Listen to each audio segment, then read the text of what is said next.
Um, Here we are. I'm going to actually talk about Romans today. Romans chapter 11. If you'll open your Bibles and turn there this morning. I don't know where we left off because it's been a while, and I looked back through some sermons that we have on YouTube and on our website, and I thought for sure we started chapter 11. I think I just maybe referenced it. So maybe I'll have to come back next week and do the first 6 verses or first 5 verses, because this week I just have verse 6 through 10 that we're going to talk about. So I'm taking it out of order here. But you know, one thing about Romans 11, here's what the difficult thing about Romans 11 is you almost have to unfold it all at one time.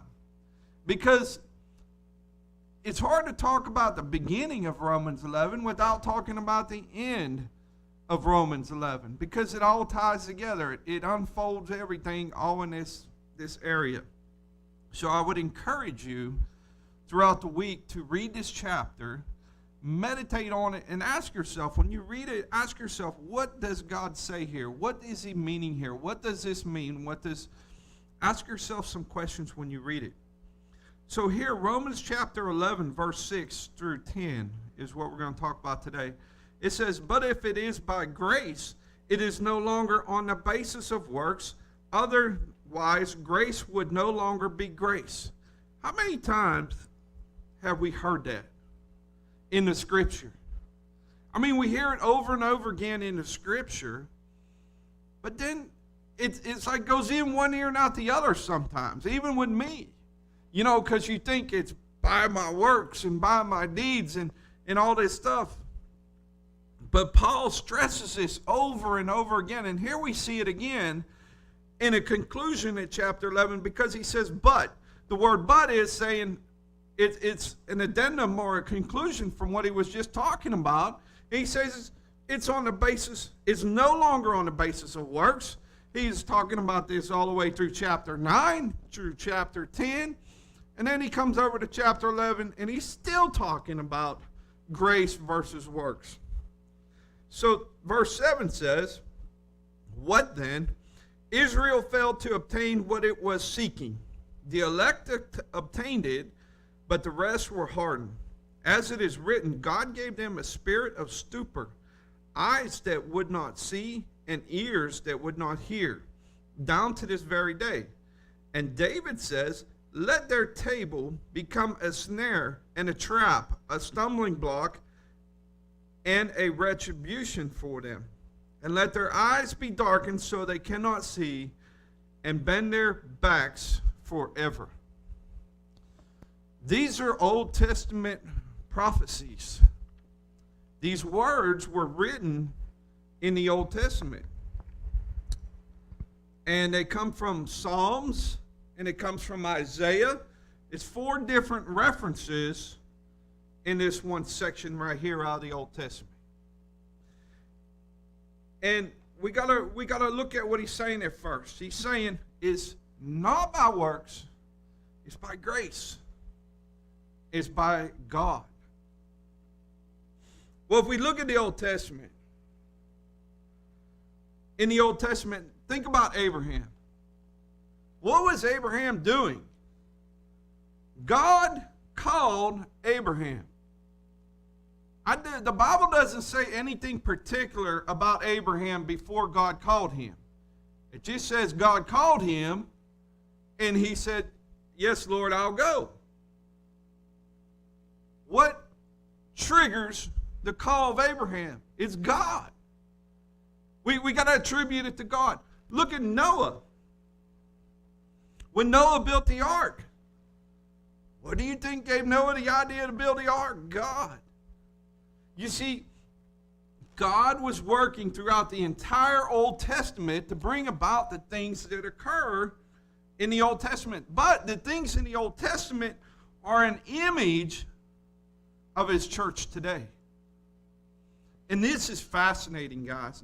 I could spend Here's the reason. I spent Friday, and I work on a sermon through the whole week, but I spent a good portion of Friday and all day Saturday just trying to wrap my head around this Romans chapter 11.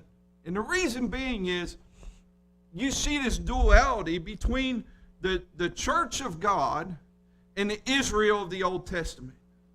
You see these two similarities between the church and Israel. See, the promise was given to Abraham by who? By God. And then you look at Abraham. What did Abraham and Sarah do? Sarah has this idea, well, I'm too old to have children, so why don't you go with my handmaiden Hagar and have a child with her, because God has made this promise to you. So what do? We try to work our way through what God has already promised.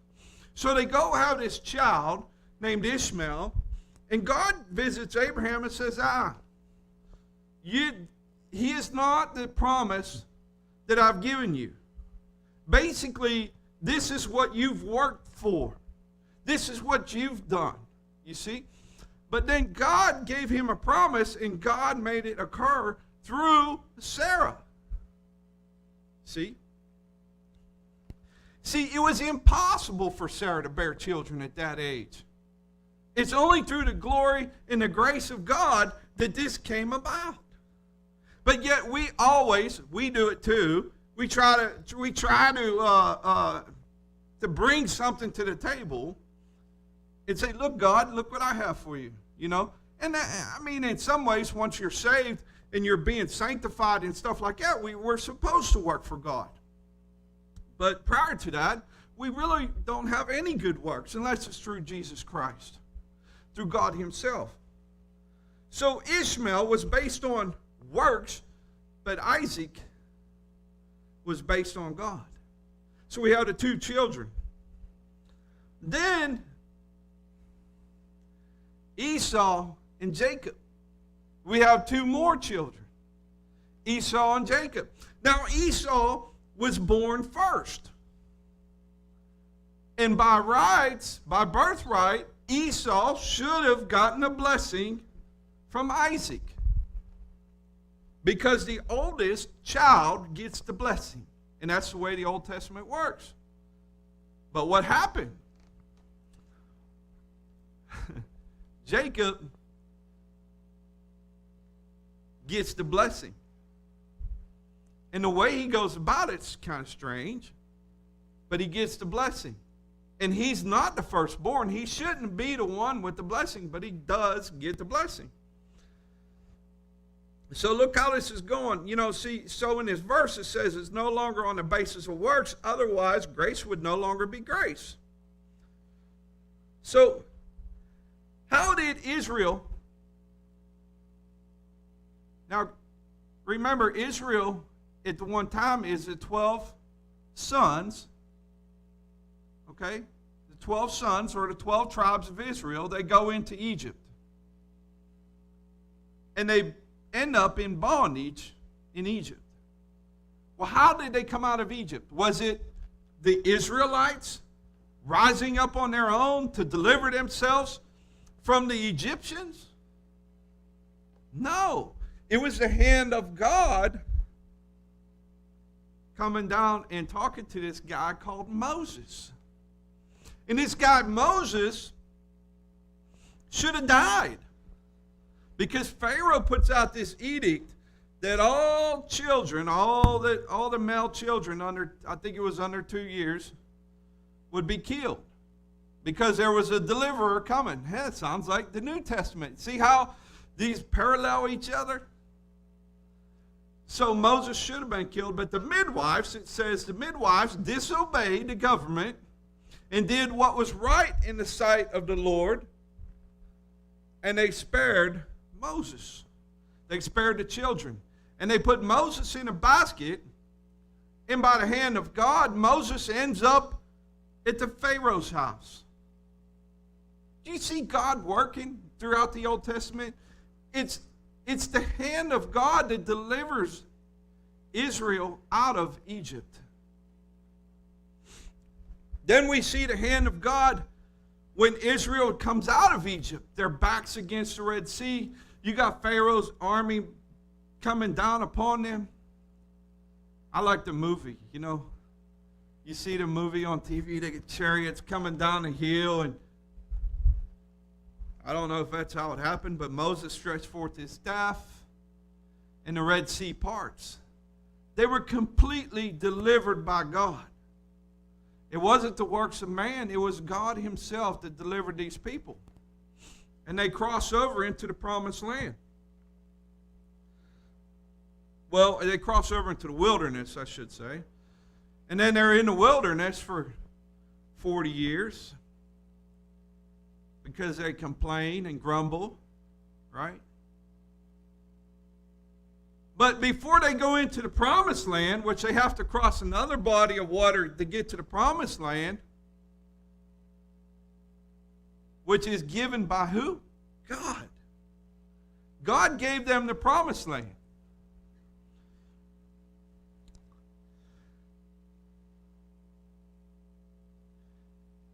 I want you to see here, Romans 11:11, it says this, so I ask, we're talking about the Jews, did they stumble in order that they might fall? By no means. Rather, though their trespass, salvation has come to the Gentiles so as to make Israel jealous. Through their trespass, salvation has come to the Gentiles. Because of their trespassing, salvation has come to the Gentiles. But let's see what the Old Testament says. I want you to see what the Old Testament. Now keep in mind the picture of Israel crossing the Jordan River into the promised land. Do they deserve the promised land? Let's read and see. It's going to be Deuteronomy chapter 9, verse 4 and 6. Deuteronomy chapter 9, verse 4 and 6. It says this. It says, do not say in your heart, after the Lord your God has thrust them out before you. This is the Canaanites when they go into the promised land. It is because of my righteousness that the Lord has brought me into possess this land. Whereas it is because of the wickedness of the nations that the Lord is driving them out before you. Not because of your righteousness or the uprightness of your heart are you going in to possess the land, but because of the wickedness of the nations the Lord your God is driving them out before you, and that he may confirm the word that the Lord swore to your father Abraham, to Isaac, and to Jacob. Know therefore that the Lord your God is not giving you this land to possess because of your righteousness, for you are a stubborn people. I see a couple things here in this paragraph. One, God promised that they would have the promised land, so he's holding up his word. He promised it to Abraham. He says, you will possess this land. Number two, and one of the most important things, he's telling them point blank, he says, don't say it because of your righteousness that you come into the promised land. Don't even say it. Because you're not righteous, and you have a problem of thinking you are righteous when you aren't. So, a couple weeks ago, when I was preaching on Romans 10, I read this verse, and this verse is not on the slides, but this is Romans 10, verse 3. It says, for being ignorant of the righteousness of God and seeking to establish their own, they did not submit to God's righteousness. Do you see the duality here? The duality here is the Gentiles, you, the church, with the exception of the elect Jews that are in the church, the Gentile, the gospel goes to the nations, right? It's not because the nations are righteous, because it's the same thing that God is saying here. It's not because of your righteousness that you have God. It's not because of your righteousness that you have Christ. It's not because of your righteousness that you're chosen. It's because of the wickedness of the people who crucified Christ. The choosing goes out to the Gentiles. And then he goes on to say in chapter 11, He's doing it to make them jealous. He's taking it from one group of people, the Jews, and giving it to the Gentiles to make the Jews jealous.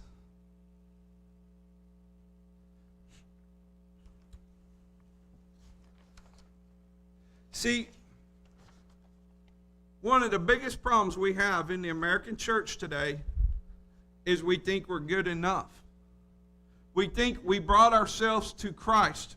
We think that when we stand before God, we're going to stand before Him and we're going to show Him all our works that we've done without Him.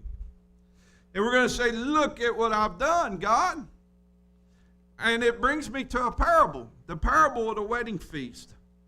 The master of the wedding, he gives all the people that they invited from the highways and byways come in, and they all get a robe. And then they find somebody in there that's not wearing that robe. Is that like us saying, hey, look at me, my duds are better than the clothes you gave me to wear to the wedding? Tabitha, you're getting married pretty soon, and you're going to have bridesmaids, right? And I don't know if you guys have dresses or something like that going on, right? But all you wives and people out there that have been married, could you imagine giving your bridesmaids dresses? Let's say you give them a orange, like a teal or some kind of dress, a beautiful dress, whatever color you think is beautiful. And you got this beautiful set of dresses, and you got each size for each bridesmaid and all this stuff, and you've got all this stuff set aside, and you give them the dress, and you give them instructions on what to wear and how to walk in and what to do. Then you see somebody show up in the cut-off shorts and T-shirt, one of your bridesmaids. Hey, look at me. I thought this was better than what you gave me. You see, that's the same thing that we got going on here at the Lord's wedding feast. You're showing up in your duds when the Lord's saying, put on Christ. Don't put on your clothes, but put on Christ.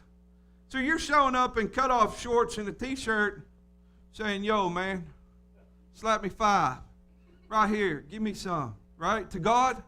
How disrespectful. This is God we're talking about.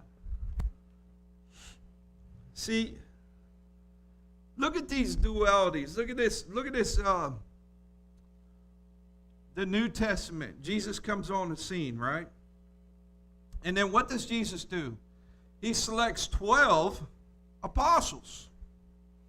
Remember there were 12 sons? They make up the 12 tribes of Israel. He selects 12 apostles.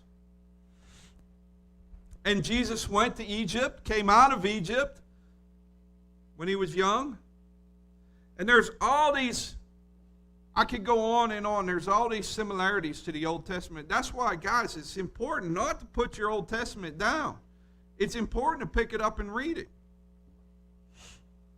So, in verse 7 here of Romans, we see a physical Israel, and then we also see the elect and the rest. See, look at verse 7 in Romans. It says, what then? Israel failed to obtain what it was seeking. The elect obtained it, but the rest were hardened. We see this split Israel. We see the elect in Israel, because there are Jews that came in and follow Christ. And we see this vast number of Jewish people follow away from Christ. Look at the church today. Look at how the church is getting today. We have, I believe, we have the elect in our church, and we have the rest in our church. We have the vast number of the church following things of the world, and we have a portion of the church following Christ and following God's holiness. It's very similar to what was going on back then to what's going on now with the church. There's always tares in the church. There's always the wheat. There's always the grain in the church, the seed. And there's also the chaff and the tares and all the garbage that comes with it. You look at the Old Testament, they had false prophets in the Old Testament. They had prophets that would tell the king whatever he wanted to hear. Then you would have one prophet like Isaiah that would tell the truth. And you'd have probably 300 other prophets that wouldn't tell the truth. So you got very similar things going on here. 2 Peter says, chapter 2, verse 1, but false prophets also arose among the people. I think he's talking about the past. Because look at this next one. Just as there will be false teachers among you. So he's saying, back then there were false prophets. Just as today there's going to be false teachers among you. Who will secretly bring in destructive heresies, even denying the master who brought them, bringing upon themselves swift destruction. And you got to wonder today why, and I don't want to get, trust me, I got a lot of other stuff to talk about than to get sidetracked with some of these TV preachers, okay? But I do want to say this. You got to wonder why so many people follow false teachers. You know why it is? It's not the false teachers so much. It's the people's hearts. You see how here in this chapter, he blinded their eyes. What's it say? I don't want to get it. I want to read it here. It says, as it is written, God gave them a spirit of stupor, eyes that would not see, ears that would not hear, down to this very day. So it's not so much the false teachers, it's also the false followers. Because there wouldn't be no false teachers if there was no one willing to follow. Okay? So we blame the false teachers all the time, but the false followers uphold the false teachers and say, come look at this guy.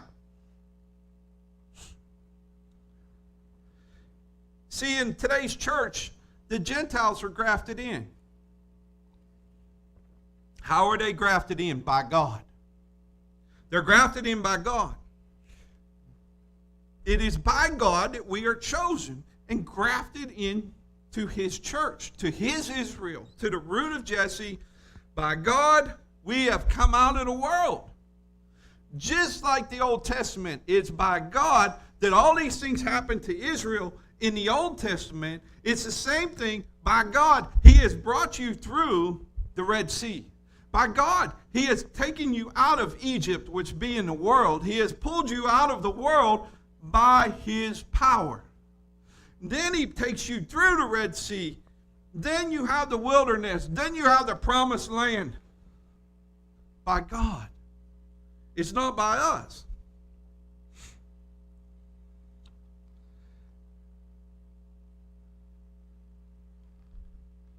See, Romans 11, 19, and 20 says, then you will say, this is why it's so hard to preach on 11. See, I got to jump all the way towards the end to actually tell you what's coming.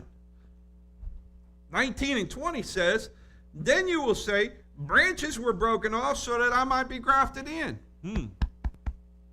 Hey, look at me.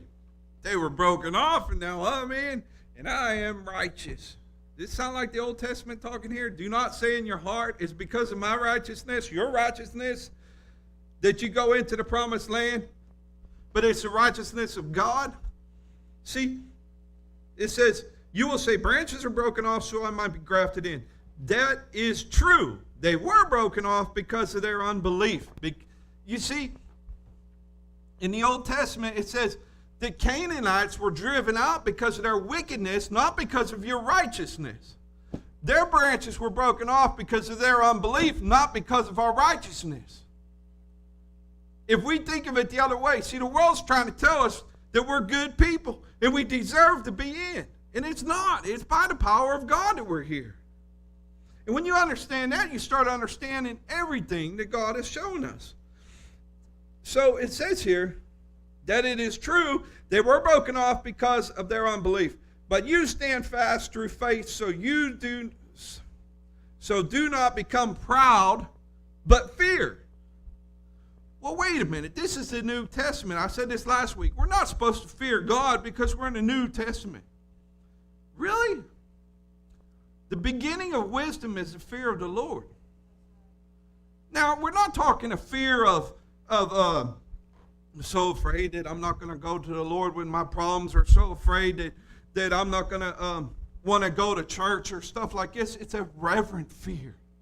It's a fear of his power, and it's the fear of his majesty.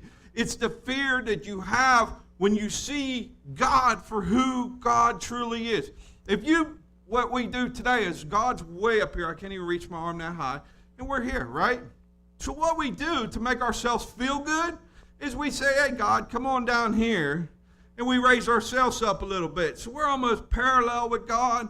So there's no fear of God. So we think that we're doing more than what we are. And we're not attributing the things that are being done to God. We're attributing the things that are being done to myself. Because I'm a good Christian. It's because of God. See, Romans 11:25 says, lest you be wise in your own sight, I do not want you to be unaware of this mystery. See, this mystery has got me all wound up. The mystery. Brothers, a partial hardening has come upon Israel until the fullness of the Gentiles has come in. Now, what does that mean? The fullness of the Gentiles has come in. To me, that means that there's a harvest going on. And when the harvest is over, the fullness has come in. A partial hardening is coming upon Israel. Does that mean it'll be lifted? Then we'll have Jews accepting Christ in the basketfuls. But what will happen to the Gentiles at that time? Will the Gentiles reject Christ as we're doing in large numbers today? Is there going to be this flip-flop to where now the Jews are accepting Christ and the vast majority of the Gentiles are rejecting Christ?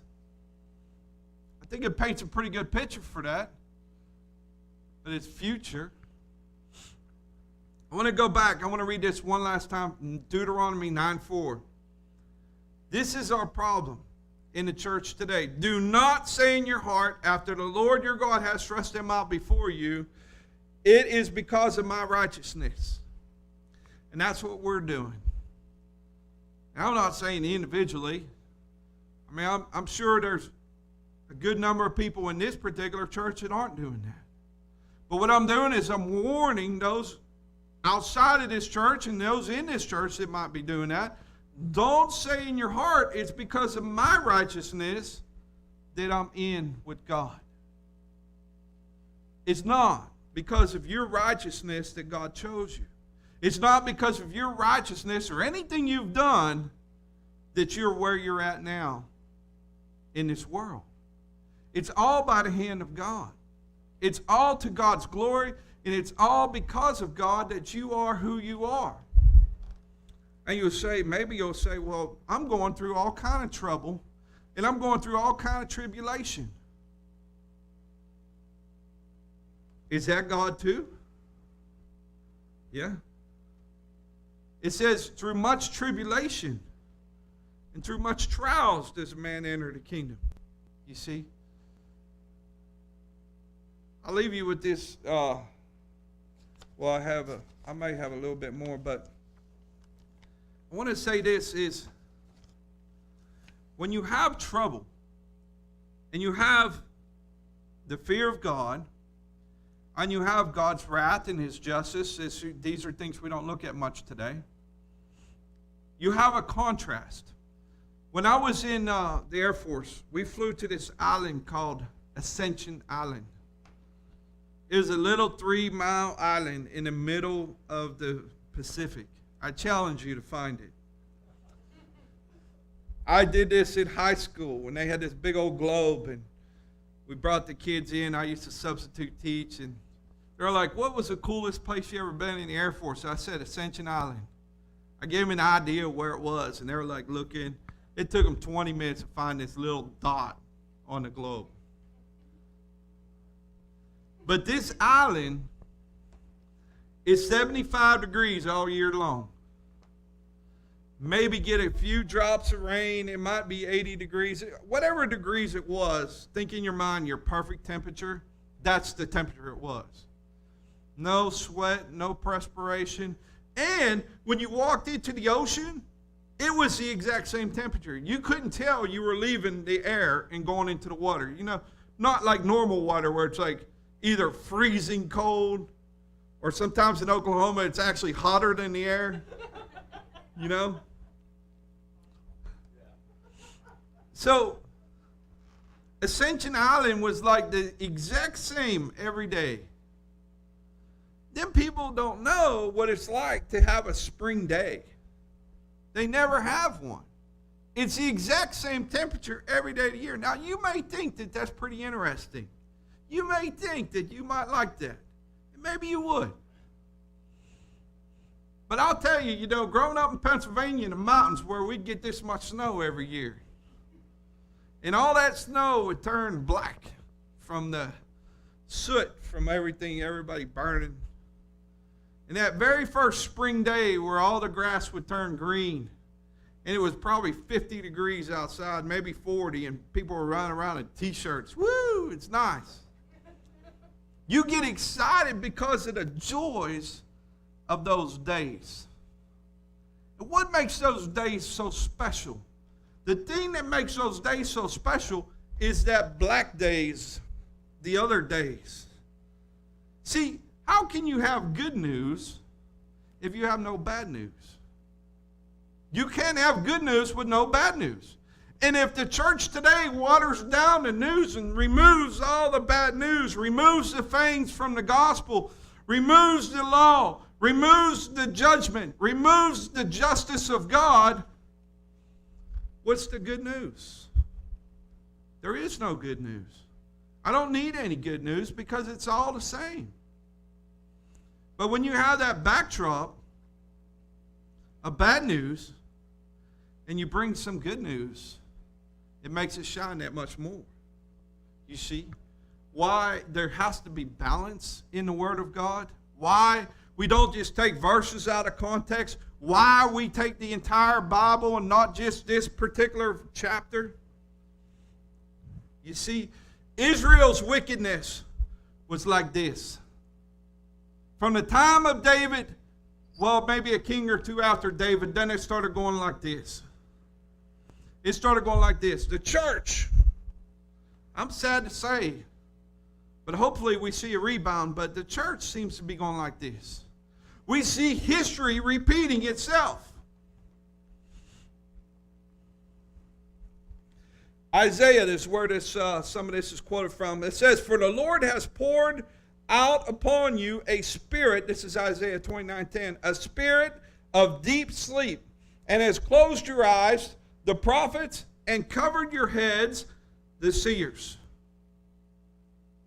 Then Psalm 21-22 says, "They gave me poisonous for food, and for my thirst they gave me sour wine to drink." Who do you think that is? That's Jesus.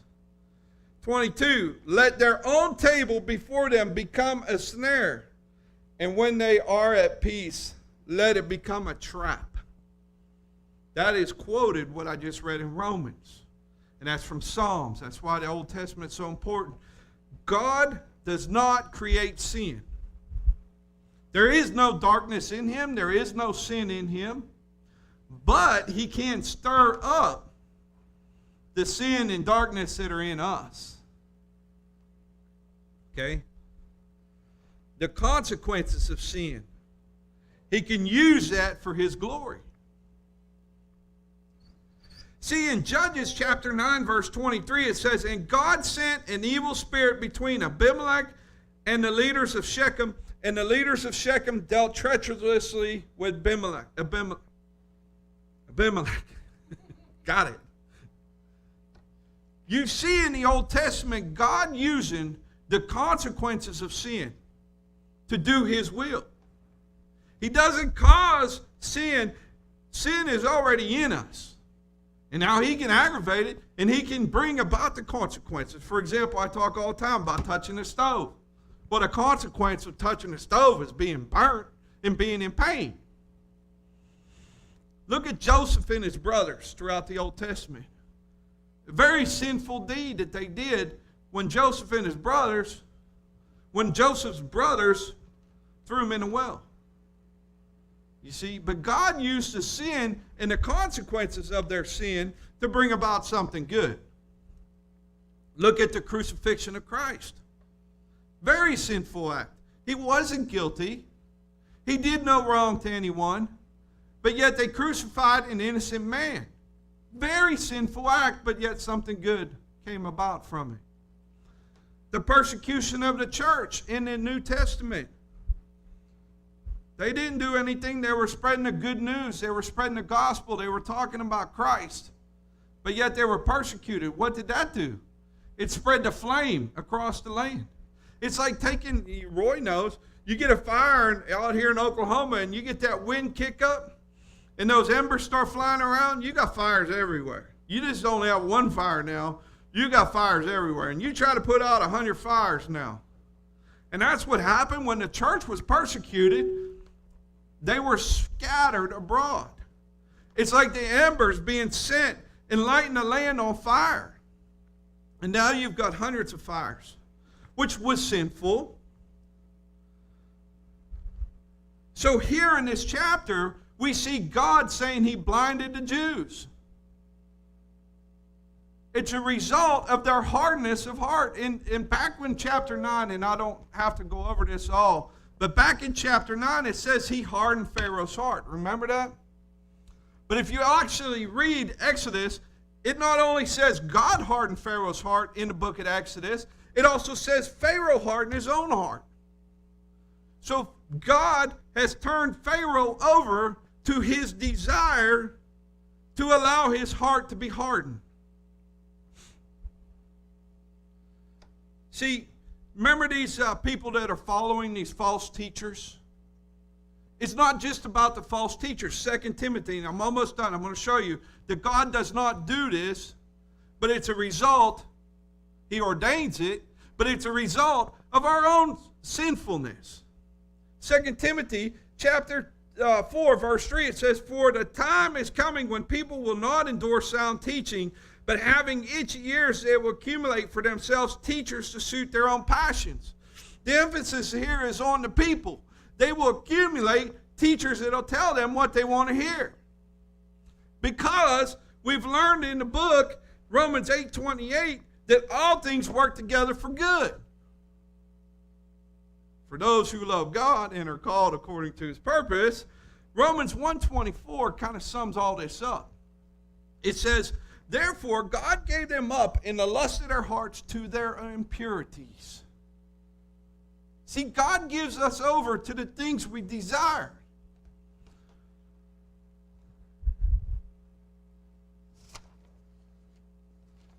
My message to you today is very simple.